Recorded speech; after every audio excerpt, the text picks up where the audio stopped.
वचन गा करके प्रभु की स्तुति कर रहे थे। अभी हम परमेश्वर के जीवते वचनों को सुनने और समझने के लिए जा रहे हैं। आप लोगों से मेरी विनती है, आप अपना मन और अपना ध्यान प्रभु के वचन की ओर लगाएं, ताकि आज का वचन आपके हृदय में जाए। वचन संहिता लिखने वाला कहता है, तेरे वचन को मैंने मेरे मन में रख छोड़ा है, ताकि मैं तेरे विरुद्ध पाप ना करूं।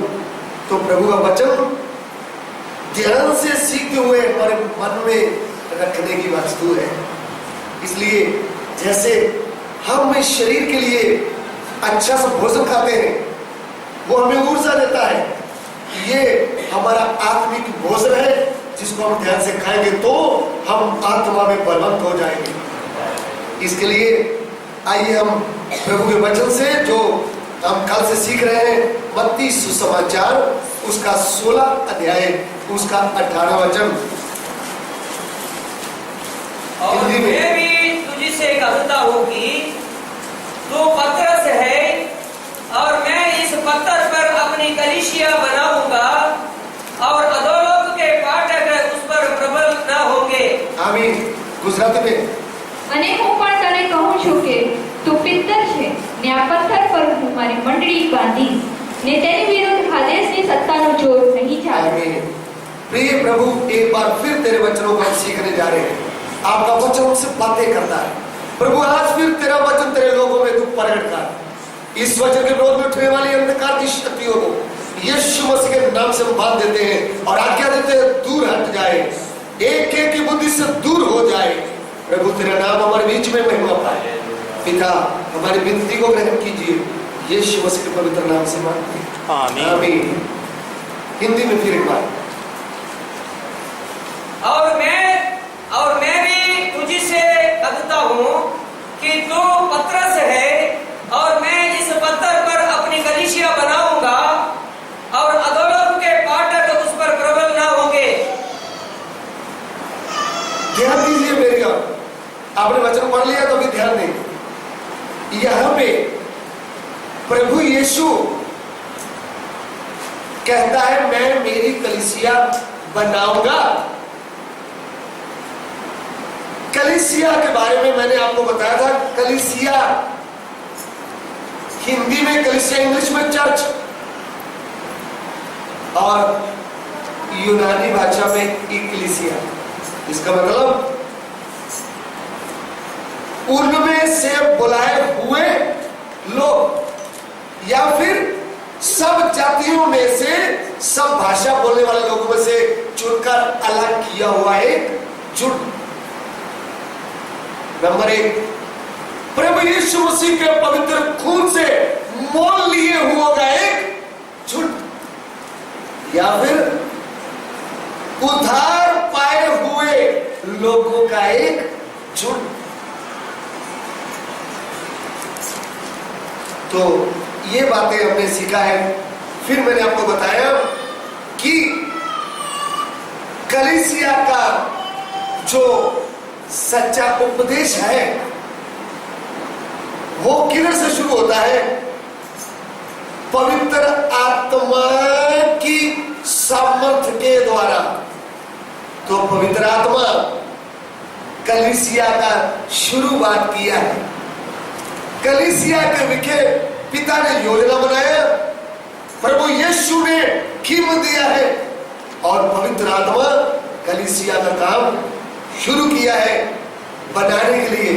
तो पेंतिकोस्त के दिन परमेश्वर का पवित्र आत्मा बड़े जोर से 120 लोगों के ऊपर उतरा।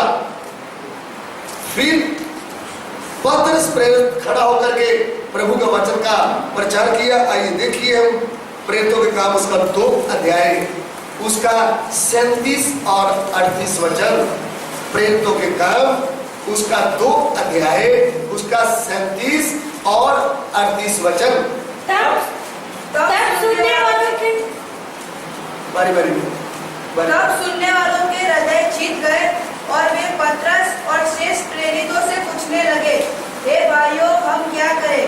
तब पतरस ने उनसे कहा, मन फिराओ और तुम में से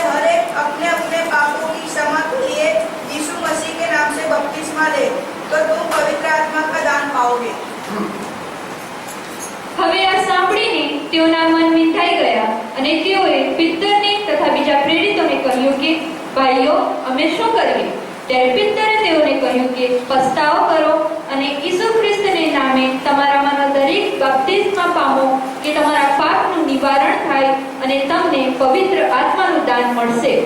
ध्यान से सुनिएगा, इस वचन को लेकर के मैंने आपको बताया कि प्रभु का दास आत्मा में भरपूर होकर के उन्होंने लोगों को जब वचन बताया तो उनका पाप उनके सामने रख दिया. पवित्र आत्मा में भरकर जब वचन का प्रचार होता है तो यीशु मसीह आपको बंगला देगा, आपको गाड़ी देगा, आपका पेट दर्द ठीक हो जाएगा, ऐसा नहीं. उनके पाप के विषय में पवित्र आत्मा आता है तो पाप के विषय में, न्याय के विषय में, धर्म के विषय में कार्य करता है. पवित्र आत्मा से भरकर प्रभु के दास का पाप प्रकट किया, फिर वो रोने लगे, उनका दिल टूट गया, फिर पूछने लगे, हे भाइयों, हम आगे क्या करें? हमको समझ में आ गया हम पापी हैं, हमको पता चल गया हम गलत हैं, लेकिन पाप से उद्धार पाने के लिए हम करें क्या? तब प्रभु के दास ने उनको कहा, मन फिराओ. मन फिराओ के बारे में मैंने आपको बताया, वो आपने सीखा है. फिर उसके आगे बोलता है, प्रभु यीशु के नाम में क्या ले लो? बपतिस्मा.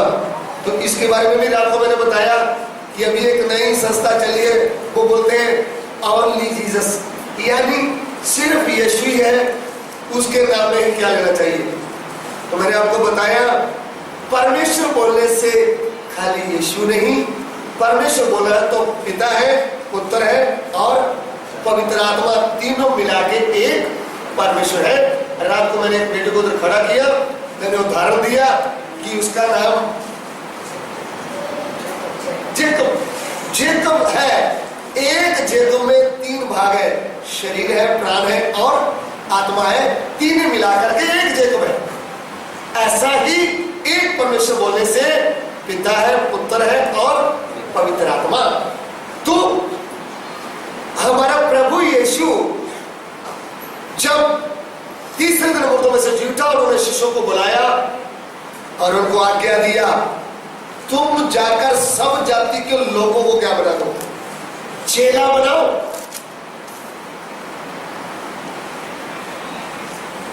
फिर उनको पिता, पुत्र और पवित्र आत्मा के नाम में क्या दो? यीशु ऐसा नहीं बोल सकता था, देखो बेटा आप जाकर चेला बनाओ, फिर मेरे नाम में क्या देना. ऐसा नहीं बोल सकता था. क्यों ऐसा नहीं बोला? ऐसा बोलेगा तो फिर परमेश्वर क्या नहीं है, पूरा कंप्लीट नहीं है. परमेश्वर बोलने से पिता, पुत्र, पवित्र आत्मा, इसलिए उन्होंने बोला बपतिस्मा देना है तो पिता, पुत्र, पवित्र आत्मा के नाम में. तो ऐसा जो गलत उपदेश वाले लोग हैं उनका सामना करना, उनको बोला यीशु राम कब आया? यीशु राम के पहले भी कौन था? यहोवा परमेश्वर. यहोवा परमेश्वर बोलने से पिता भी है, पुत्र भी है और पवित्र आत्मा भी है. इसलिए उसके विषय अभी वो विषय नहीं है, समय आएगा तो उस विषय को जब हम खोल कर सकेंगे तो पुराने नियम से लेकर के नए नियम तक आपको अच्छी तरह उस विषय के बारे में बताएंगे, पिता, पुत्र, पवित्र आत्मा के बारे में. अभी हमारा विषय क्या है? इधर में लिखा है, उनको बोला यीशु के नाम में तो बपतिस्मा लो, पाप की क्षमा पाओ, तो क्या पाओगे? पवित्र आत्मा का धन. वो एक बार फिर पढ़िएगा 38 वचन, प्रेरित 2 का 38. पतरस ने उनसे कहा, मन फिराओ और तुम में से हर एक अपने अपने पापों की क्षमा के लिए यीशु मसीह के नाम से बपतिस्मा ले, तो तुम पवित्र आत्मा का दान पाओगे. तो तुम पवित्र आत्मा का, मैंने आपको रात बोला था प्रभु की कलीसिया के लिए सच्चा उपदेश जो कलीसिया का उसमें 7 बातें. कितनी है? 7. जिसमें से पहला है मन फिराना, दूसरा है बपतिस्मा लेना, या फिर गुजराती भाषा में पानी विधि करना. बाइबल की भाषा में बपतिस्मा लेना, और इधर की भाषा बोलेंगे तो क्या है, पानी विधि।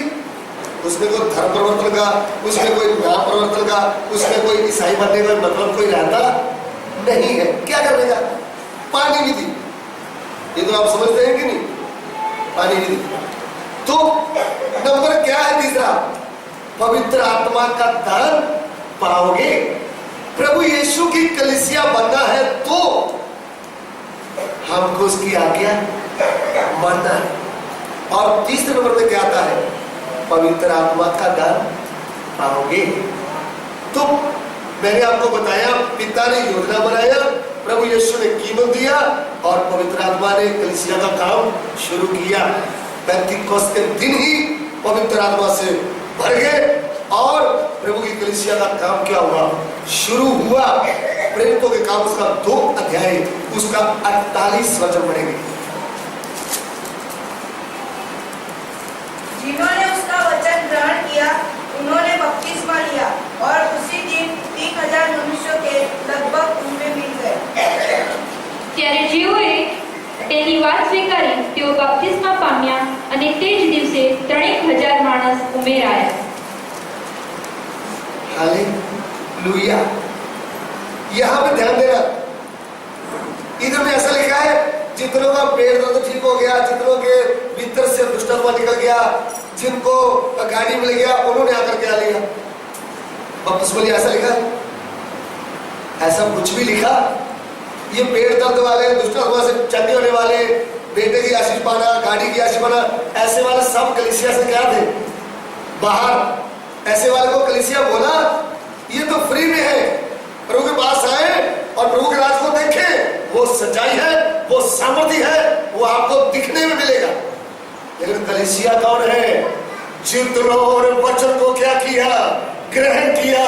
किस वचन को ग्रहण किया, जिस वचन से जीवन परिवर्तन होता है, जिस वचन से अंधेरा दूर हो जाता है, जिस वचन से बुद्धि खुल जाती है, जिस वचन से हमको पता चलता है मैं कौन हूं। इस वचन को क्या किया, ग्रहण किया। जितनों ने मन बना लिया मुझे मेरे उद्धारकर्ता के पीछे चलना है, मुझे मेरे सृष्टिकर्ता की इच्छा को पूरा करना है, मुझे दुनिया नहीं चाहिए, मुझे मेरे कुटुंबीय नहीं चाहिए, मुझे मेरे घर की फैमिली मेरा साथ दे या ना दे, मुझे तो चलना है किसके पीछे, यीशु के पीछे।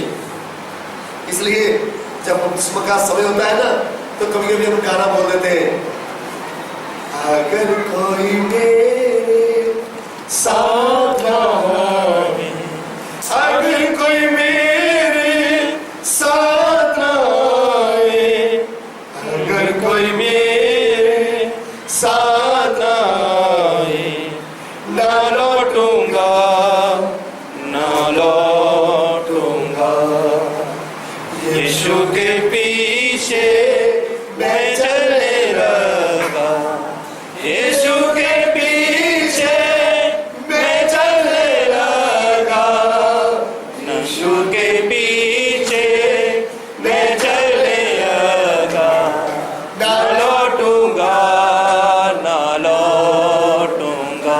हालेलुया। क्यों गाना गाया जाता है उस समय?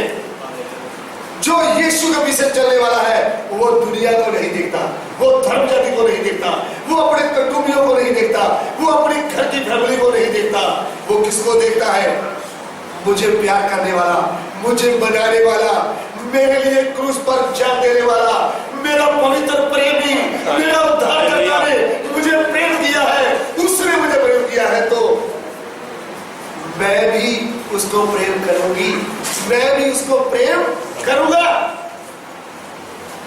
दुनिया के प्रेम के लिए तो घर छोड़ के भाग जाते हैं। जो शरीर का प्रेम होता है, जो नेचुरल प्रेम है, उसके लिए कितने लड़के लड़कियां घर छोड़ करके भाग गए। उसके लिए कुछ सोचा नहीं, मेरा माँ किधर है, मेरी बहन किधर है, मेरा कुटुंबिया किधर है, मेरा धर्म कौन सा है, मेरी पढ़ाई कितनी है, मेरा क्या है, कुछ सोचा ही। शरीर के प्यार में पागल होकर के घर छोड़ करके भाग गए। लेकिन प्रिय भाई बहन, वो शरीर का प्रेम तो नाशवान है, लेकिन इस पवित्र प्रभु का प्रेम तो अनंत प्रेम है, उसमें कोई बुराई नहीं, उसमें कोई धोखा नहीं, वो सच्चा प्रेम है जो अनंत काल तक आपके साथ रहे। इस सच्चे प्रेम के लिए जब हम निर्णय लेते हैं तो फिर हम किसी को देखते नहीं।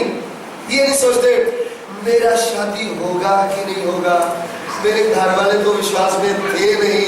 अरे भैया तू विश्वास में आगे बढ़, शादी का समय आएगा तो सर्वशक्तिमान तेरे लिए रास्ता खोल कर दे देगा। छोटा बच्चा जब हम उसकी चिंता करते थे तो बच्चे की शादी किधर करेंगे। आप शादी वादी का चक्कर छोड़ दो, आप नाश से बचाओ, आप पाप से उद्धार पालो, आप सृष्टिकर्ता को ढूंढ लो, वो सब काम खुद ही कर देगा। हालेलुया। इसके लिए प्रभु के वचन में हम तीसरे नंबर में क्या देखा है, इधर में लिखा है तुम पवित्र आत्मा का दान पाओगे। तो प्रभु का मसीह जीवन कैसा है? जैसे first class, second class, third class ऐसा हम आगे नहीं बढ़ते स्कूल में, ऐसा मसीह जीवन भी आगे बढ़ने वाला है।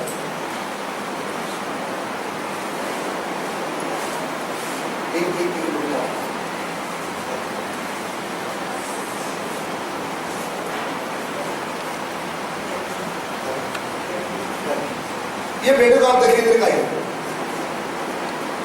आज से 4 साल पहले ये बेटा इतना था, बोलिए ऐसा था। इसके 6 साल पहले ये ऐसा था।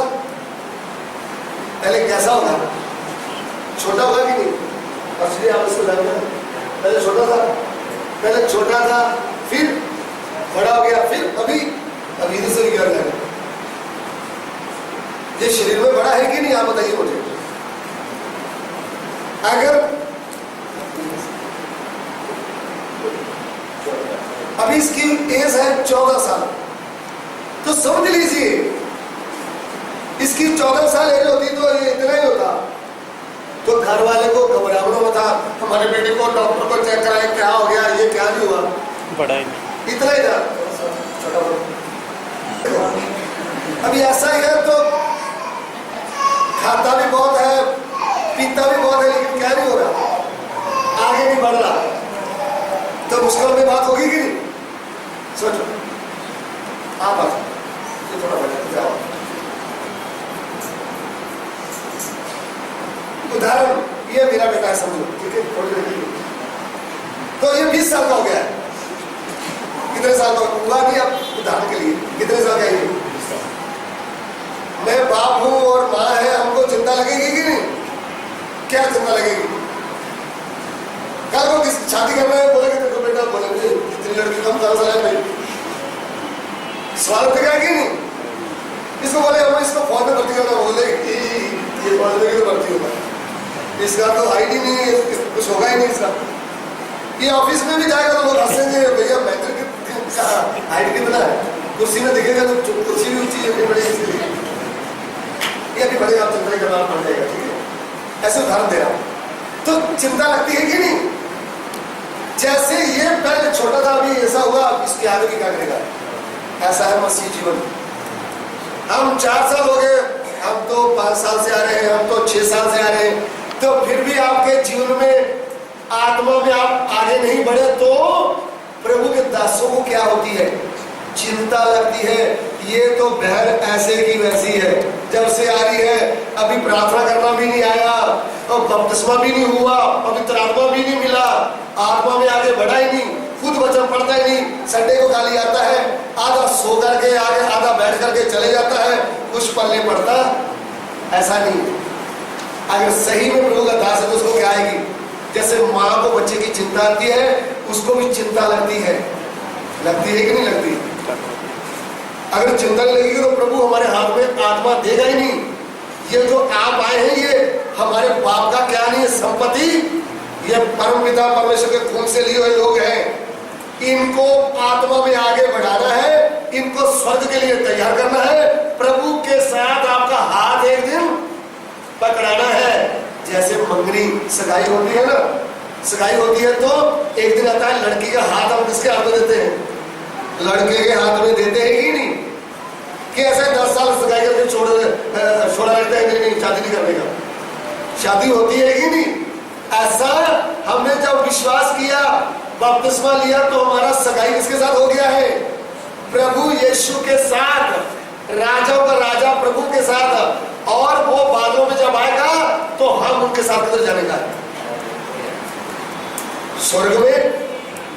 आने का है। हम इधर किधर रह रहे हैं? हम इधर मैके में रह रहे हैं। हमारे पृथ्वी में क्या है? मैके, ससुराल किधर है? स्वर्ग में। दूल्हा किधर से आ रहा है? आपकी बेटी की सगाई कनाडा में किसी के साथ हो रही है तो आप इतने खुश होते हैं, देखो लड़का तो हमारे देश में, इतने परेशान होते हैं, मालूम नहीं आगे होगा क्या। सगाई में क्या जाते हैं, सबको बताते हैं हेलो हमारी बेटी है ना जो इधर लंबा चर्च में आती, उसका सगाई किधर हो गया है। बोलते हैं कि नहीं बोलते? वो बाहर है लड़का, कनाडा में है, उनका अपनी गाड़ी है, उनका बंगला ऐसा वैसा, बोलते हैं कि नहीं? अभी जो सगाई हुआ कितनी खुशी होती है, लेकिन इधर राजाओं का राजा, प्रभुओं का प्रभु, सर्वशक्तिमान के साथ मेरा क्या हुआ है? ऐसा रोते रोते नहीं, मैं तो मजबूरी में इधर आ रही हूँ, मजबूरी कुछ नहीं है, आप कहिए। यहाँ आने के लिए मजबूरी नहीं, वो मेरे प्रभु ने मुझको प्रेम किया है, उसने मुझे चुन लिया है, उसका अनुग्रह मुझ पर हुआ है, मैं उसके साथ किधर जाने वाली हूँ? स्वर्ग में, स्वर्ग में जाने वाला। ऐसा आनंद मिलता है, उद्धार होता है तो आनंद होता है, पानी विधि होता है तो हम अपनी स्वयं इच्छा से मुझे मेरा प्रभु चाहिए। अभी बात क्या है? तीसरा नंबर है तुम पवित्र आत्मा का दान पाओगे। ये पवित्र आत्मा क्यों चाहिए? क्योंकि पवित्र आत्मा को मिला तो हम पर क्या लगती है? शाम लगती है। ये मेरा, स्वर्ग क्या बोलता है? ये बेटी मेरी है, ये बेटा मेरा है। क्या लगता है? आप एक वचन पढ़िएगा इफ्सियों की पत्री, उसका 1 अध्याय, उसका 13 वचन। और उसी में तुम पर भी जब तुमने सत्य का वचन सुना जो तुम्हारे उद्धार का सुसमाचार है और जिस पर तुमने विश्वास किया, प्रतिज्ञा किए हुए पवित्र आत्मा की शाख लगी। તમે પણ સત્યનું વચન એટલે તમારા તારણની સુવાર્તા સાંભળીને અને તેના પર વિશ્વાસ રાખીને તેનામાં વચનના પવિત્ર આત્માથી મુદ્રાંકિત થયા। फिर एक बार हिंदी पढ़िएगा। उसी में तुम पर और उसी में तुम पर भी जब तुमने सत्य का वचन सुना जो तुम्हारे उद्धार का सुसमाचार है और जिस पर तुमने विश्वास किया, प्रतिज्ञा किए हुए पवित्र आत्मा की छाप लगी। हालेलुया। ध्यान से सुनना, इधर में लिखा है जब तुमने सत्य का वचन सुना। क्या सुना? सत्य का वचन सुना। इफ्सियों की पत्री 1 अध्याय, उसका 13 वचन है। जिनको मिला नहीं वो आप बाइबल बात ढूंढे, ध्यान से सुन लीजिए, घर में जाकर पढ़ लीजिए। कभी कभी हम क्या करते हैं, प्रार्थना भवन में आकर बाइबल खोलते हैं, घर में तो कभी बाइबल खोला नहीं, इधर आकर निकालोगे तो मिलेगा नहीं, आपका समय क्या जाएगा? वेस्ट। आप घर से तो बाइबल लेकर आते हैं, लेकिन आप रोज नहीं पढ़े तो आपको जल्दी मिलने वाला नहीं। जो रोज इसको पढ़ता है अच्छी तरह, उसको ही क्या करेगा? जल्दी वो वचन मिलेगा। तो आप चिंता मत कीजिए, नोट कर लीजिए, घर में जाकर क्या कर ले, अच्छी तरह ध्यान से समय निकाल करके, जैसे हम सीरियल देखते हैं ना, बड़े ध्यान से, सास बहू का है, ऐसे क्या करना है, वो सब छोड़ करके इसको अच्छी तरह पढ़ने का है। हम क्या बोलते हैं, क्या हमारे पास समय है? बच्चों को देखना है, पति को देखना है, घर का काम करना है, फिर दोपहर को रेस्ट करना है, फिर शाम को सीरियल देखना है। क्या समय कहाँ है हमारे पास? समय नहीं तो आपको कुछ भी समझ में आएगा नहीं। समय निकालना पड़ता है, दरवाजा बंद करके बच्चों से लाख बोलना पड़ता है, घुटने टेक करके प्रार्थना करनी पड़ती है, प्रभु ये स्वर्ग की बातें मुझे समझा दो। हे परमेश्वर, मैंने कितने लोग देखा जो एक बार स्कूल में गए नहीं, वो भी क्या पढ़ रहे हैं। पंजाब में जो भाई स्कूल में नहीं गया वो अभी प्रभु की सेवा कर रहा है। कैसे भी लिखते लिखते जो पंजाबी सीखने वाले अक्षर है, किसी से सीख करके अभी क्या पढ़ रहे हैं, खुद क्या कर रहा है, बाइबल पढ़ रहा है, पढ़ गया, स्कूल जाने का मौका मिले नहीं, गरीब था, ईंट बनाते थे भट्टे का। अनपढ़ लोगों को भी मुझे इस्तेमाल किया है, सैकड़े आत्मा प्रभु ने जीतने का मौका दिया, वो सब प्रभु की दया है। लेकिन प्रभु ने क्या कर दिया, जैसे प्रभु दास ने बोला ना, मूर्खों को चुन लिया तो मूर्ख नहीं रहता। प्रभु की कलीसिया में आकर अनपढ़ भी है तो भी क्या बन जाता, बुद्धिमान, क्योंकि प्रभु बुद्धि को खोल देता है। आपका बुद्धि नहीं खुला तो आप लापरवाही से इधर आते होंगे, आप कभी ध्यान दिया ही नहीं होगा, आपको वचन से प्रेम होगा ही नहीं, आपको सोने के लिए समय मिल जाता होगा, घर में तो मिलेगा नहीं, इधर आधे सोए हैं आधे जाग रहे हैं। वचन को समझ में आता नहीं। अगर वचन समझ में आ रहा है तो प्रार्थना करते हुए, स्तुति करते हुए, प्रभु ये वचन मुझे समझा दे, तो आपको क्या आएगा, समझ में आएगा। इफिसियों की पत्री 1 अध्याय उसका 13 वचन जो पढ़ रहा है ना, उसको ही पढ़ने दो मेहरबानी करके। आप अच्छी तरह सुन लो, सुनकर घर में जाकर क्या करो, फिर एक बार पढ़ेंगे। और उसी में तुम पर भी जब तुमने सत्य का वचन सुना, जो तुम्हारे उद्धार का सुसमाचार है। क्या सुना? सत्य का वचन। सत्य का वचन सुनने वालों का क्या होता है, उद्धार होता है। लेकिन वचन बताने वाला भी सत्य का वचन बताए। वचन बताने के लिए मनुष्य की बुद्धि से कभी नहीं हो सकता, पवित्र आत्मा की आवश्यकता है। हालेलुया। इसलिए हमारा प्रभु यीशु उन 11 चेलों को और उनके साथ जितने भी लोग थे उनको बोला, जब तक तुम ऊपर से सामर्थ ना पाओ तब तक यरूशलेम के बाहर मत जाना। ये लोग वचन सीखे हुए लोग हैं, ध्यान से आप सुनना। हमारा सबसे बड़ा पास्टर कौन था? प्रभु यीशु। उनके साथ 3 साल 6 महीने रहे कौन? चले लोग, अच्छी तरह वचन सीखा है। फिर भी प्रभु क्या कहता है, तुमने सेवा के लिए जाना है तो तुमको क्या चाहिए? ध्यान दीजिए, ऊपर से क्या चाहिए? क्या चाहिए? किधर से? ऊपर से। अभी ध्यान देना, अभी कुछ खेलने का समय नहीं है। तुमको प्रभु का गवाह बनना है तो क्या चाहिए? ऊपर से सामर्थ चाहिए। सामर्थ नहीं मिला तो किसी स्त्री ने बोल दिया, तू क्या रोज प्रार्थना करता है, बंद कर। तो हम डर जाएंगे, वो हमारी पड़ोसन है ना, वो झगड़ा करती, इसलिए हमने घर में प्रार्थना क्या कर दिया, बंद कर दिया। ऐसा क्यों हुआ? आप एक स्त्री से डर गए तो शैतान का सामना कैसे करोगे? सुन रहे हैं आप मेरी बात? यदि आपके पास स्वर्ग का सामर्थ्य है तो बंद करने वाले को आने दो, आपको कुछ करने की जरूरत ही नहीं। जो स्वर्ग की सामर्थ्य है वो खुद ही क्या कर लेगी, वो खुद ही इसका सामना करेगी। या तो उसका उद्धार हो जाएगा, उद्धार नहीं हुआ तो इधर से इसका संसार में से क्या हो जाएगा, ऐसे उड़ जाएगा जैसे गुब्बारा उड़ता है। सुन रहे हो आप किसके साथ टक्कर लगा रहे हैं? सर्वशक्तिमान परमेश्वर के साथ। प्रभु का आत्मा कौन सा आत्मा है? परमेश्वर का आत्मा। मैंने आपको बताया पिता पुत्र पवित्र आत्मा, यानी पवित्र आत्मा भी क्या है? परमेश्वर का समान। परमेश्वर से जो टक्कर लगाएगा वो ऐसे आसानी में बच पाएगा, तो हमें डरने की जरूरत नहीं। लेकिन डर क्यों आता है? जब हम पवित्र आत्मा की सामर्थ नहीं पाया। इसके लिए प्रभु क्या कहा, जब तक तुम ऊपर से सामर्थ न पाओ। जब उन्होंने सामर्थ पाया तो फिर उनको मनुष्यों से भय नहीं हुआ।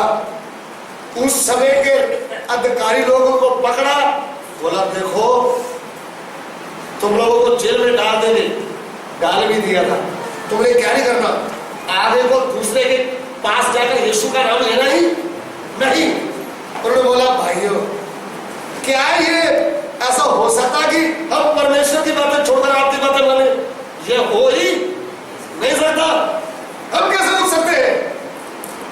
ये परमेश्वर का कार्य है, इसको हम कभी तुम रोक रहे तो रोक कर देखो। उन्होंने रोकने की कोशिश किया लेकिन सर्वशक्तिमान प्रभु की सामर्थ्य ने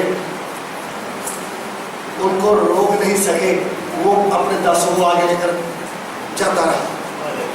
इसके लिए पवित्र आत्मा का सामर्थ्य आपको पाना अति जरूरी। पवित्र आत्मा का सामर्थ्य नहीं पाया तो आपके ऊपर क्या नहीं लगा? शाप। शाप समझते हैं ना? शाप, शाप बोलेंगे उसको। हाँ जी, गुजराती में मोहर, सिक्को, मोहर। पंजाबी में भी मोहर है। मैं पंजाबी इसलिए नहीं बोला क्योंकि अलग अलग भाषा है ना। तो आप बात समझ गए ना? पहले हम क्या करते थे, जब हम उधर जाते थे, जो चिट्ठी वगैरह जो जल्दी जब भेजते हैं, तो उसमें क्या लगता है? वो गवर्नमेंट का क्या नहीं लगा, वो मोहर नहीं लगा तो वो आगे। तो हमको कैसे मालूम पड़ता है मैं परमेश्वर का बेटा हूं, परमेश्वर की बेटी हूं? आप इस बात को समझना है तो स्वर्ग के पवित्र आत्मा का आपके ऊपर क्या लगा है?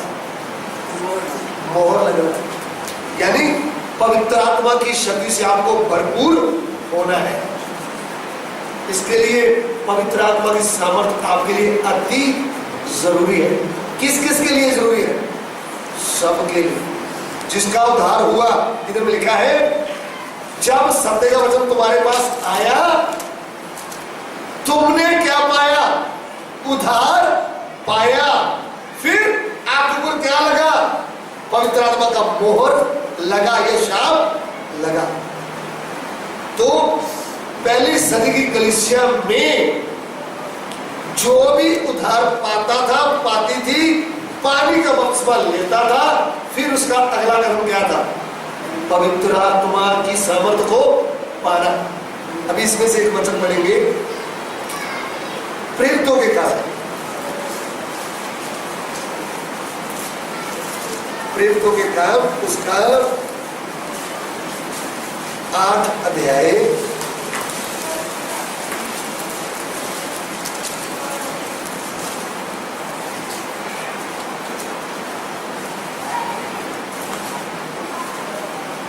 उसका 14 वचन। जब प्रेरितों ने जो यरूशलेम में थे सुना कि सामरियों ने परमेश्वर का वचन मान लिया है, तो पतरस और यूहन्ना को उनके पास भेजा। હવે સમરણીઓએ દેવની વાત સ્વીકારી છે એવું યરુશલેમમાં પ્રેરિતોના સાંભળવામાં આવ્યું, એટલે તેઓએ પિત્તર તથા યોહાનને તેઓની પાસે મોકલ્યા। 15 वर्ष। ત્યાં પહોંચ્યા પછી તેઓ પવિત્ર આત્મા પામે માટે તેઓએ તેઓને સારું પ્રાર્થના કરી। आमीन। हिंदी में उन्होंने जाकर उनके लिए प्रार्थना की कि वे पवित्र आत्मा पाए। ध्यान से सुनना। जब ये पता चला कि सामरिया के लोगों ने वचन को क्या कर लिया है? ग्रहण किया है। और वचन ग्रहण करने के बाद क्या लिया है? बपतिस्मा भी लिया है। तब यरूशलेम में खबर दिया गया कि उधर से क्या करे? प्रेरित लोगों को भेजे, वो आकर उनके लिए क्या करे? प्रार्थना करें। उनको क्या मिले? पवित्र आत्मा मिले। आपने सत्य वचन सुना है, यदि आपका सही में उद्धार हो गया है, आपने सही वचन के अनुसार पिता पुत्र पवित्र आत्मा के नाम में स्वयं इच्छा से बपतिस्मा लिया है, आपको पवित्र आत्मा अभी तक नहीं मिला, तो आपको इसके लिए गंभीर होना पड़ेगा और रोते रोते प्रार्थना करना पड़ेगा और उपवास भी लेना पड़ेगा। प्रभु मुझे क्या चाहिए? आपका पवित्र आत्मा चाहिए। पवित्र आत्मा किसको मिलेगा? जिसको भूख होगी, प्यास होगी। वचन कहता है जो प्यासा है वो मेरे पास आए। प्यासे को क्या मिलता है? पवित्र आत्मा। मांगने वाले को क्या मिलता है? पवित्र आत्मा। हमें प्यास ही नहीं है, हम प्रभु से मांगा ही नहीं, तो हमें क्या नहीं मिलेगा? पवित्र आत्मा नहीं मिलेगा। एक बार मैं प्रभु की सेवा करने के लिए पंजाब में किसी और डिस्ट्रिक्ट में गया, तो मैं उनसे पूछ रहा था। वो भाई ने बोला 10 साल हो गए मुझे प्रभु के ऊपर विश्वास किए हुए। तो मैंने बोला बपतिस्मा आपने लिया? बोला हाँ लिया है। मैंने बोला पवित्र आत्मा पाया? बोला मिला नहीं। वो रोने लगा। उसको मन में क्या आया, मुझे क्या चाहिए, पवित्र आत्मा। तो जब वो रोने लगा, प्रचार के बाद मैं मेरे रूम में चारपाई में जाकर बैठा था। जब वो मेरे सामने आकर सब बात करने लगा, मैंने उसके सिर के ऊपर हाथ रख करके जब मैंने सब प्रार्थना किया टूटे मन से, प्रभु इनको दुनिया की वस्तुओं की इच्छा नहीं, इनको आपके स्वर्ग की आत्मा चाहिए। प्रभु भूखे प्यासों को तू क्या कर देता है? ऐसा प्रार्थना करते ही प्रभु आत्मा से वो क्या हो गया, भर गया। फिर मैं भी चारपाई से उतर के नीचे घुटने टेककर प्रभु का आत्मा का कार्य हुआ। सब प्रिय भाई बहन, सामरिया के और लोगों के बीच में बड़ा कार्य हुआ, प्रभु की सामर्थ्य काम हुए। फिलिप्पुस ने जाकर सुसमाचार बताया, लोगों ने बपतिस्मा भी ले लिया, लेकिन फिर भी क्या नहीं पाया था, पवित्र आत्मा नहीं पाया था। तो यरूशलेम से 2 प्रेरित लोग यूहन्ना और पतरस को उधर बुलाया गया। किसके लिए? वो क्या करें, उनके ऊपर हाथ रखें ताकि वो पवित्र आत्मा का क्या पाए, दान पाए। आपके ऊपर निर्भर है। यदि आपको पवित्र आत्मा की भूख होगी तो प्रभु यीशु कहता है मैं कल और आज और युग ना युग एक जैसा हूं। आज रात को भी एक बाइबल क्लास है, उसमें भी पवित्र आत्मा का विषय होगा। उस समय आप भूख प्यास से रात को आते हैं, आपको अभी तक पवित्र आत्मा की भरपूरी नहीं मिला, तो मैं विश्वास करता हूं कि दिलों को हृदयों को जांचने वाला प्रभु हमारे बीच में उतरेगा, तो आपकी भूख प्यास के अनुसार आपको आत्मा से भर देगा। सुन रहे मेरी बात? पवित्र आत्मा मेरे हाथ में नहीं, किसके हाथ में है? पिता के हाथ में। प्रभु यीशु कहता है मैं पिता से विनती करूंगा, वह तुम्हारे लिए एक सहायक को भेजेगा, वो है सत्य का आत्मा। वो सत्य का आत्मा आएगा तो वो सर्वदा तुम्हारे साथ रहेगा। हालेलुया। पवित्र आत्मा क्यों चाहिए? इस पाप भरे संसार में हमने जय जीवन बताना है तो हमको क्या चाहिए? परमेश्वर के पवित्र आत्मा की सामर्थ चाहिए, परमेश्वर की आत्मा की भरपूरी चाहिए। इस संसार में हम क्या नहीं कर सकते? जय जीवन व्यतीत नहीं कर सकते। उसका मतलब पाप के ऊपर जय पाते हुए, शरीर की इच्छा के ऊपर जय पाते हुए, दुनिया में जो वस्तुएं हमको खींचती है, संसार के ऊपर जय पाते हुए चलना है तो हमें क्या चाहिए? पवित्र आत्मा के सामर्थ चाहिए। तो पवित्र आत्मा किसको मिलेगा? जिसको भूख होगी। पवित्र आत्मा किसको मिलेगा? जो मांगेगा। पवित्र आत्मा की जरूरत क्या है? अभी यूहन्ना सुसमाचार उसका 14 अध्याय उसका 16 वचन पढ़िए। मैं पिता से विनती करूंगा और मैं तुम्हें एक और सहायक देगा कि मैं सर्वदा तुम्हारे साथ रहे। आमीन। અને હું બાપને વિનંતી કરીશ ને તે તમને બીજો સંબોધન તમારી પાસે સદા રહેવા માટે આપશે। अभी मेरी ओर ध्यान दें। पहले तो चेले लोग डर गए थे, जब यीशु को क्रूस पर चढ़ा दिया डर गए थे कि नहीं, छोड़कर भाग गए थे। लेकिन जब प्रभु यीशु मुर्दों में से जी उठा तब उनको क्या मिला? एक दलेरी मिला, आनंद हो गए। तब प्रभु यीशु ने उनको क्या बोला? देखो मैं पिता के साथ जा रहा हूं, पिता के पास, तुम्हारा मन ना घबराए। उनको सुनकर ऐसा आनंद नहीं हुआ, उनको दुख लग गया। हमने तो सोचा था कि हमारा प्रभु मुर्दों में से जी उठा है, मृत्यु के ऊपर भी जय पाया है, अभी हमारे साथ रहेगा। लेकिन प्रभु क्या बोल रहा है? प्रभु तो बोल रहा है मैं किधर जा रहा हूं, तो फिर हमारा क्या होगा? हम आगे कैसे चलेंगे? हम सेवकाई कैसे करेंगे? तब प्रभु क्या उनको बोला?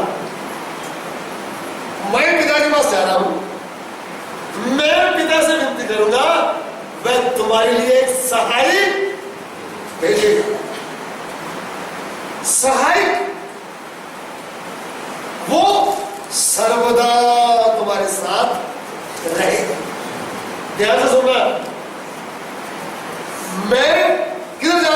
छोड़ करके जा रहा हूं, लेकिन किसको भेजूंगा? पवित्र आत्मा को। वो कितने दिन आपके साथ रहेगा?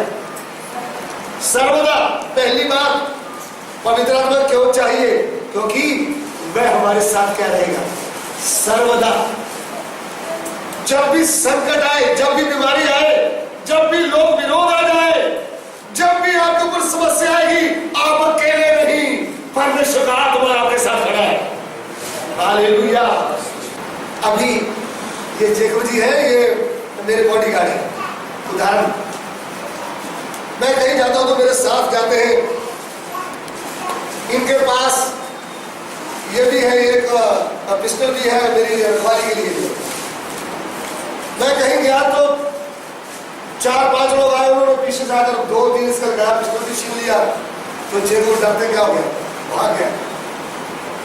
अभी मैं अकेला रह गया। जेकब तो छोड़कर क्या हो गया? भाग गया। इस समय मेरा कोई इधर है नहीं, मैं किसको पुकारूं? एक बॉडीगार्ड भाग सकता है, एक भाई छोड़ के भाग सकता है, प्यारी प्यारी पत्नी भी डर के मारे भाग सकती है। देखो इसको पिटाई हो रही तो मैं थोड़ा भाग दूं, लेकिन प्रभु का आत्मा वो भागने वाला नहीं है, वो आपके साथ खड़ा रहेगा, हर संकट में कौन खड़ा रहेगा? परमेश्वर का आत्मा। इसलिए कहता है तुम्हारा दिल मत घबराए, वो तुम्हारे साथ कैसे कब्र तक रहेगा? सर्वदा रहेगा। कौन? सत्य का आत्मा। पवित्र आत्मा का मतलब पवित्र आत्मा जिसमें कोई बुराई है नहीं, पवित्र। सत्य का आत्मा, सच्चाई बोलने वाला। फिर आप झूठ कभी बोलोगे नहीं। अचानक झूठ बोला भी क्या तो रोते रोते माफी मांगोगे। सच्चाई का आत्मा आता है तो मनुष्य क्या बोलेगा? फिर सच्चाई। उस रात में जो लोग प्रभु को नहीं जानते, आप उनके साथ बात करके देखना। हाँ, शाम को आ रहा हूं, आया ही। फिर आज सुबह आ रहा हूं, आया ही। हाँ, दोपहर को आ रहा हूं। इतना झूठ बोलते हैं इधर गुजरात में, हे प्रभु उनको क्षमा करें। मैंने इधर में 2 दिन बाद देखा, कदम कदम पर झूठ। हाँ हाँ, अच्छा हमको हम तो आपकी राय देख रहे थे, राय देखा नहीं, ऊपर से क्या बोल रहे हैं? हमने सोचा था आप हमारे घर में आते, आपको हमने चाय पिलाना था, लेकिन क्या करें अभी धूप है ना, आपका मन नहीं होगा चाय पीने के लिए। पहले बोल रहे थे, उसका मन होगा, वो तो तरस रहा है कहीं चाय मिले, तो हम क्या बोलेंगे? क्या बात है, पानी पियोगे? पीना है तो अगर सैयद बोलेगा नहीं चाहिए। ऐसा ऊपर से प्रेम है, हृदय से प्रेम। आपको कोई कुटुंबी आता है तो आप उसको पूछते हैं समोसा खा लेते हैं? खाएंगे। बिस्कुट क्या गंदा रखते, थोड़ा सा खाओ ना, थोड़ा सा खाओ ना, क्योंकि वो आपका नजदीकी है। अगर खूनी वाला रिश्ता नहीं है तो क्या बोलते हैं? आपने कभी समोसा खाया है? आपको ये जो भजिया खा लेते हैं, और क्या ये क्या खाता है? घास खाता है ना? ऐसा झूठी बातों से फायदा क्या? लेकिन प्रभु में आया भाई है तो दिल से प्रेम करना है, ऊपर से प्रेम करना नहीं। प्रभु के प्रेम में क्या नहीं आता? झूठा प्रेम नहीं आता, सच्चा प्रेम आता है। प्रभु के प्रेम कौन सा प्रेम है? सच्चाई का प्रेम। इसलिए प्रभु का आत्मा कौन सा आत्मा है? सच्चाई का आत्मा। हमारे प्रभु ने ऊपर से हमारा पाप सेवा किया है, हृदय से हमको प्रेम किया है। परमेश्वर का प्रेम जो है वो पवित्र प्रेम है, वो सत्य प्रेम है, वो उसमें कोई बुराई नहीं, उसमें कोई मतलब ही आता नहीं। चलो भाई, इसके लिए मतलब है ना, थोड़ी देर इसको प्रेम करो, मतलब निकल गया तो पहचानते ही मतलब का प्रेम हमारे बीच में होना नहीं चाहिए। कौन सा प्रेम? सत्य प्रेम, प्रभु का प्रेम। उन्होंने हमें प्रेम करते हुए अपना प्राण भी हमारे लिए दे दिया। इसलिए बोलता तुम भी एक दूसरे को क्या करो? वही पवित्र प्रेम करो जो मैंने आपको किया। इसके लिए पवित्र आत्मा कब तक रहेगा? सर्वदा तुम्हारे साथ रहेगा। इसमें मत्ती सुसमाचार 10 अध्याय है।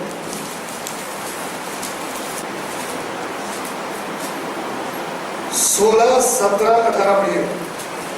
देखो मैं तुम्हें भेड़ों के समान भेड़ियों के बीच में भेजता हूँ, इसलिए सांपों के समान बुद्धिमान और कबूतरों के समान भोले बनो, परंतु लोगों से सावधान रहो, क्योंकि वे तुम्हें महासभाओं में सौंपेंगे और अपनी पंचायतों में तुम्हें कोड़े मारेंगे। तुम मेरे लिए हाकिमों और राजाओं के सामने उन पर और अन्य जातियों पर गवाह होने के लिए पहुंचाए जाओगे।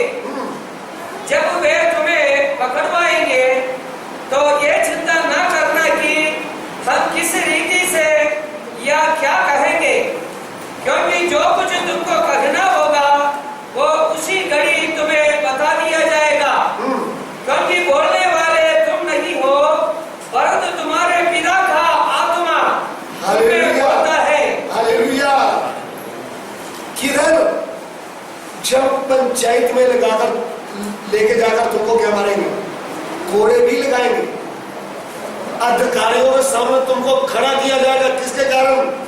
प्रभु यीशु के कारण। आपने किसी का मोबाइल चुराया तो उसके लिए आपको पुलिस में लेके, तो वो कौन सी बड़ी बात है? वो तो आपने क्या किया? गलती किया। आपने किसी मारपीट किया तो आपको पुलिस लगी, तो उसमें कोई बड़ी बात? आपने कोई बुराई किया ही नहीं। आपने प्रभु यीशु को पर विश्वास किया है, पानी विधि किया है, बपतिस्मा लिया है, प्रभु की आराधना कर रहे हैं, फिर भी आपको पकड़ करके पंचित वाले इजराओ, इसने धर्म परिवर्तन कर लिया, इसने पैसा ले लिया है, इसने ये कर लिया, ऐसा झूठे इल्जाम आपके ऊपर आ गए, तो पंचायत क्या बोल रही है? आपको गांव से निकाल देंगे, आपका हम खाना पीना लेना देना क्या कर देंगे? बंद। बोल। तो उस समय हमारे साथ कौन है? कोई भी। तो भी लिखा है, आप चिंता ना करना, तुम्हारे पास बात करने के लिए प्रभु का आत्मा है। वो प्रभु का आत्मा क्या करेगा? बात करेगा। सुन रहे मेरी बात? हमारा सहायक हमारे साथ है, तो पुलिस स्टेशन ले जाए, किधर भी लेकर जाए, हम बात करने वाले नहीं। बात कौन करेगा? परमेश्वर का आत्मा। इसलिए कोई भी संकट आता है तो ये प्रभु का आत्मा सर्वदा हमारे साथ रहने वाला है। वो किसके लिए रहने आया? सर्वदा के लिए, हमारे साथ, हमारी सहायता करने के लिए है। और ये कैसे कैसे सहायता करता है? ये हमको पढ़ाई में,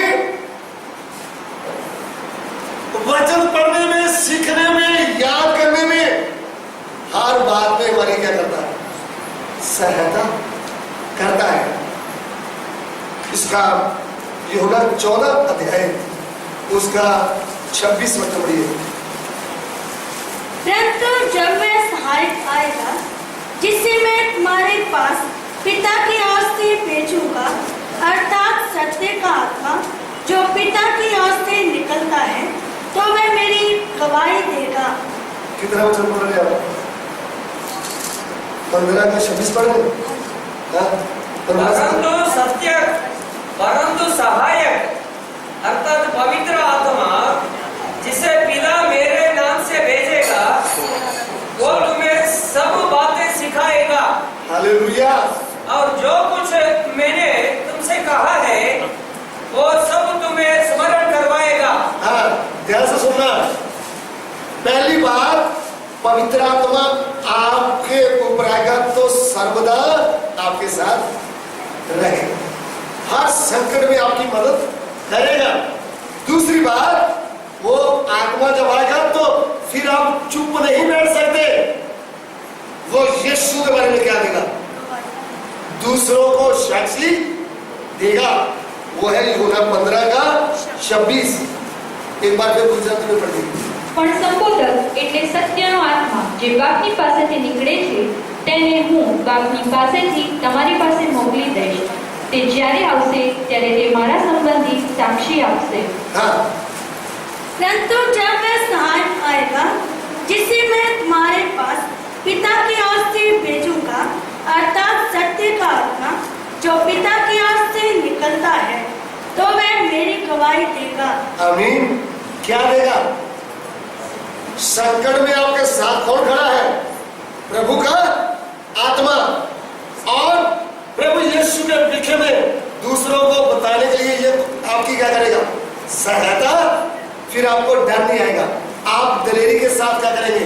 अपने पड़ोसी को, अपने गांव वाले को, अपने कुटुंबियों को क्या बताएंगे? देखो बहन, आपका और मेरा बनाने वाला है कौन? क्या आपके पाप का उद्धार हो गया है? आपको पता चल गया है? आप तो बहुत पूजा करने वाले हैं, आप तो बहुत भक्ति करने वाले हैं, बताओ ना जरा आपका उद्धार हो गया? ऐसा पूछने के लिए आपको डर नहीं आएगा। अगर प्रभु का आत्मा आपको मिला नहीं तो आप बोलेंगे देखो भाई मैं किसी को बताता नहीं। अरे मुझे क्या जरूरत है बताने की? मुझे उद्धार हो गया है ना, मुझे मैं किसी को बताता नहीं।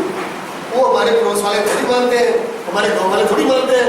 मैं तो छुप के इधर आ रहा हूं। तू छुप के आ रहा है ना, यीशु प्रभु बोला जो कुछ तूने अंधेरे में सुना ना, वो छत के ऊपर चढ़कर क्या करने का है? बताने का है। ऐसा वचन आपने कभी पढ़ा है? आपका उद्धार हो गया तो क्या आपको ऐसा छुप के रखने के लिए है? जैसे पंजाब में राधा स्वामी है, वो क्या बोलते हैं, तुम्हारे कान में नाम दे दिया है, तूने ऊपर में कपड़ा लेकर के ऐसे नाम जपना है, किसी को बताना। वो क्या नाम देते हैं? किसी को बताना नहीं। लेकिन हमारा यीशु का नाम, अरे तेरा उद्धार हो गया है तो तेरे घराने का भी क्या होना है? उद्धार होना है। तेरे गांव वालों का, तेरी बस्ती वालों का, तेरे शहर वालों का क्या होना है? उद्धार होना है। तेरे कुटुंबियों का भी क्या होना है? तो हमने किसी को उद्धार के बारे में वचन बताएंगे ही नहीं। बताएंगे तो तभी ना जब हमारे भीतर क्या होगा? पवित्र आत्मा की सामर्थ होगी, तभी तो हमको दलेरी आएगी। फिर हम कॉलेज में भी हमारे साथ पढ़ने वाले लड़कों को क्या बोलेंगे? देखो भाई एक सृष्टिकर्ता है। वो बोलेंगे भैया आप प्रसाद नहीं खा रहे, भैया आप मूर्ति का झुक नहीं रहे। बोले परमेश्वर तो जीवित है भाई। तब उनको सुनने के लिए, उनको सुनाने के लिए क्या है? मौका।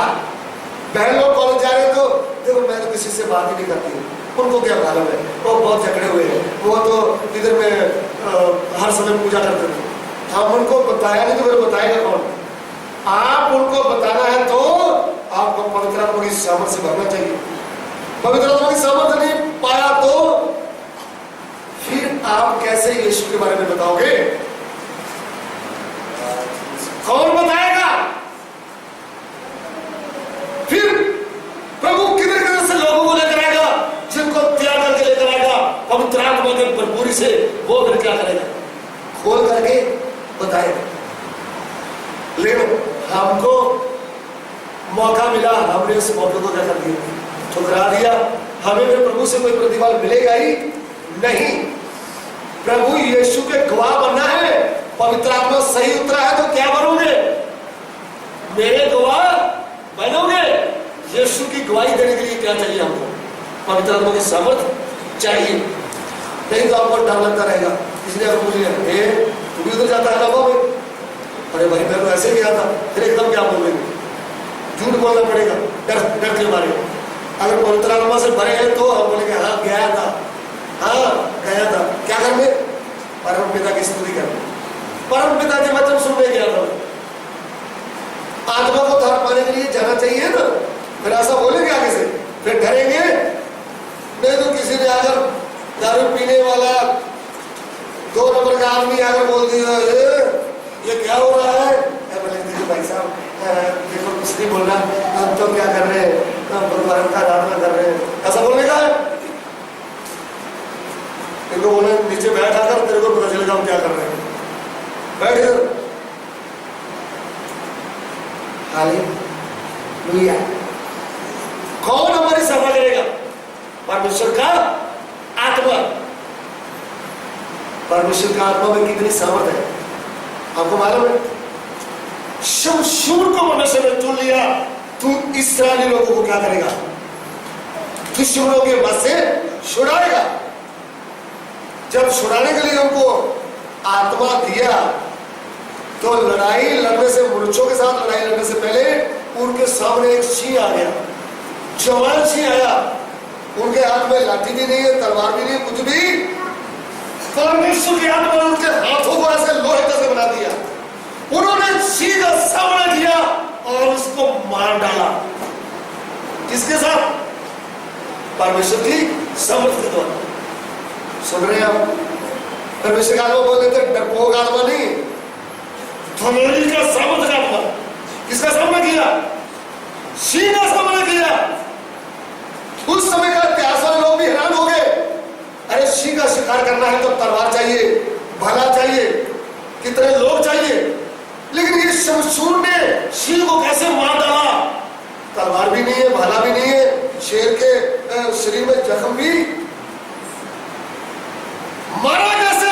अरे इसके ऊपर अजीब सामर्थ आया है। हालेलुया। शमशूर परमेश्वर का चुना हुआ व्यक्ति है। शमशूर के ऊपर क्या आया है? स्वर्ग का सामर्थ आया। उसने तो सिंह को मार डाला। वचन में कहा है तुम्हारा विरोधी शैतान गरजते हुए सिंह की नहीं क्या करता रहता है? घूमता रहता है। विश्वास में दृढ़ होकर के उनका क्या करना है? सामना करना है। शैतान की शक्तियों को हमने धूल चटाना है, उनके बस से लोगों को छुड़ाना है। तो हमें क्या चाहिए? आत्मा की सामर्थ चाहिए। प्रभु मुझे तेरे आत्मा की सामर्थ चाहिए। पहली सदी के लोगों ने एक रूम में बैठकर उनका विषय क्या था? हमको स्वर्ग से क्या चाहिए? सामर्थ। एक दिन प्रार्थना किया, हम तो एक दिन छुट्टी नहीं करते, बोलते हैं प्रभु दास बोलेंगे दूर से सेवक आया भैया छुट्टी करो, हम बोलते हैं देखो हम कैसे कर सकते हैं। लेकिन ये 10 दिन का छुट्टी लेकर बैठ गए। किधर? एक रूम में। उनको क्या चाहिए? स्वर्ग से सामर्थ चाहिए। और कोई विषय नहीं था। क्या चाहिए? स्वर्ग से सामर्थ। 120 लोगों में से एक भी खाली नहीं रहा। बहन लोग भी आत्मा से भर गए, भाई लोग भी आत्मा से भर गए और भरकर यीशु का गवाह बनने लगे। उधर के अधिकारी लोग हैरान हो गए। वो क्या बोल रहे हैं? वो बोल रहे हैं हमने तो आपको बोला था यीशु के नाम का चर्चा ना करना, लेकिन हमने क्या देखा है? पूरा यरूशलेम क्या भर दिया। यीशु के नाम से तुम लोगों ने क्या कर दिया है? भर दिया है। कैसे भर गया? बहन लोग भी यीशु के बारे में बता रहे, भाई लोग भी बता रहे, बुजुर्ग लोग भी बता रहे, सब किसके बारे में बता रहे? यीशु के बारे में। क्या उतरा है? प्रभु का पवित्र आत्मा का सामर्थ उतरा है। तो प्रभु के गवाह बनना है तो हम पर क्या उतरना चाहिए? प्रभु की आत्मा की सामर्थ उतरना चाहिए। आप अपने सिरों को झुकाएं एक बार प्रभु से। प्रभु हमको आपका पवित्र आत्मा मिला नहीं तो हमारे ऊपर आपका शाप लगा नहीं। प्रभु का समय आता है तो आप अपने को तैयार करें और अपने मन को तैयार करें। प्रभु मुझे आपका पवित्र आत्मा चाहिए। इस दुनिया में हर संकट का परेशानी का सामना करना है, विरोधियों का सामना करना है। नंबर 1। नंबर 2, यीशु का गवाह बनना है तो अंधेरे में बैठे लोगों को रोशनी देना है तो पाप में पड़े हुए लोगों को छुड़ाना है तो दुश्मन के बस से शैतानी शक्तियों से आजाद करवाना है तो क्या चाहिए? पवित्र आत्मा की सामर्थ चाहिए। आप अपना मुंह खोलते हुए प्रभु के आगे अपने आप को, प्रभु मुझे आपका पवित्र आत्मा चाहिए। बाकी का समय प्रभु के हाथ में, दास के हाथ में सौंपते हैं। अगर प्रभु की मर्जी होगी तो रात को भी हम पवित्र आत्मा की सामर्थ के विषय में, और जो लोग रात को आना चाहते हैं तैयार होकर आइए। आज रात को ही प्रभु आपके दिल को देखते हुए आपको पवित्र आत्मा की सामर्थ से भर सकता है। कितने लोगों ने पवित्र आत्मा की सामर्थ पाया और जो विश्वास के साथ आए, विश्वास करने वालों के साथ सब कुछ हो सकता है। प्रभु आज भी वही, वो बदला नहीं, वो आज और कल युग न युग एक जैसा है।